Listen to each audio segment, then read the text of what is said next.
Hello everyone. In today's video, we'll talk about drugs acting on respiratory system. These are drugs which are used in conditions such as asthma, COPD, allergic rhinitis, etc. The respiratory system plays a vital role in gaseous exchange. Any obstruction, inflammation, or infection can significantly affect oxygenation. Drugs acting on this system primarily aim to relieve bronchoconstriction, reduce inflammation, suppress cough, and improve airway clearance. Drugs acting on respiratory system can be classified into bronchodilators, anti-asthmatic, anti-inflammatory drugs, antihistamines, antitussives, respiratory stimulants, and mucolytics and expectorants. Let us discuss each class along with their detailed mode of action. Today, we will understand in detail about bronchodilators. Bronchodilators relieve bronchospasm by relaxing smooth muscles of the bronchi, thereby increasing airflow. They work by relaxing the muscles around the bronchial tubes, making breathing easier. Their examples are Salbutamol, Terbutaline, Salmeterol, Formoterol, etc. Now, there are three main types of bronchodilators and each works in a slightly different way. They are beta-2 agonist, anticholinergics, and methylxanthines. Let us understand each one of them. First are beta-2 agonists. Beta-2 agonists stimulate beta-2 receptors present on the muscles of the airways. This causes the muscles to relax. When muscles relax, the airways widen.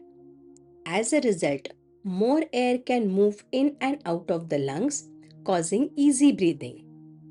Think of it like losing a tight rubber band around a pipe.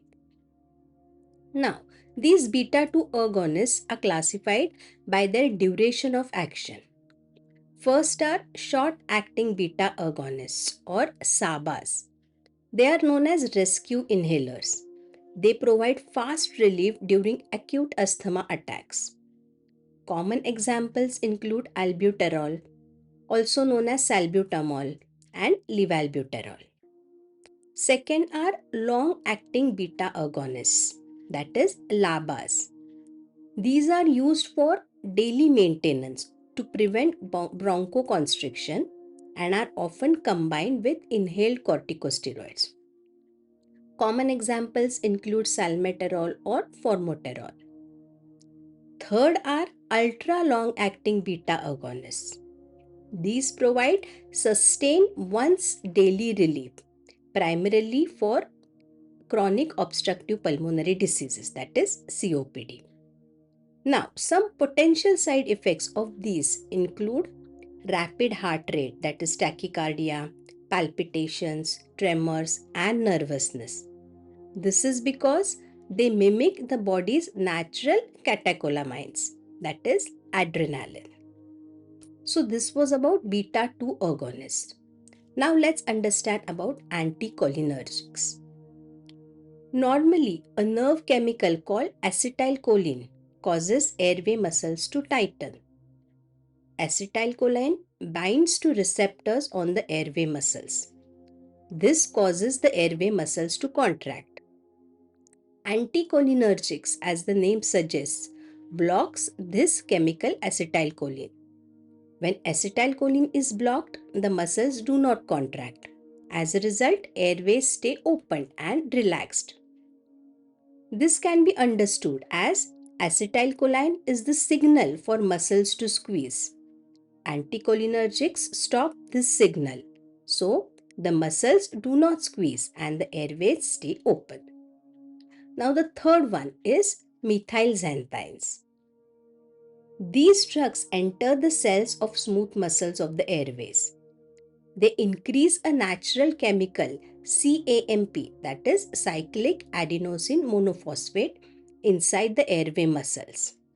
Now, how do they increase the CAMP? By inhibiting the enzyme PDE, that is phosphodiesterase, that breaks down CAMP. So in short, enzyme PDE is inhibited, so it does not break down CAMP, and breakdown of CAMP doesn't occur, so its level increases in the airway muscles. Now, high CAMP levels activate protein kinase A, that is PKA, in the muscle cells. PKA causes reduction in intracellular calcium, which decreases muscle contraction. As a result, the smooth muscles of the airway relax. This results in wider airways and improved breathing. This can be like giving extra energy to keep the airways open. So, to explain in short, methylxanthines enter the smooth muscle cells of the airways. They inhibit the enzyme PDE, that is phosphodiesterase. Normally, PDE breaks down CAMP inside the muscle cells. When PDE is blocked, CAMP is not broken and its levels increase. Increased CAMP activates protein kinase A, that is PKA. PKA reduces intracellular calcium in the muscle cells. Less calcium means less muscle contraction. As a result, the airway smooth muscles relax. The airway becomes wider, making breathing easier. So, this was all about bronchodilators. In the next video, we'll talk about anti-asthmatic, anti-inflammatory drugs. So, see you in the next video. Thank you.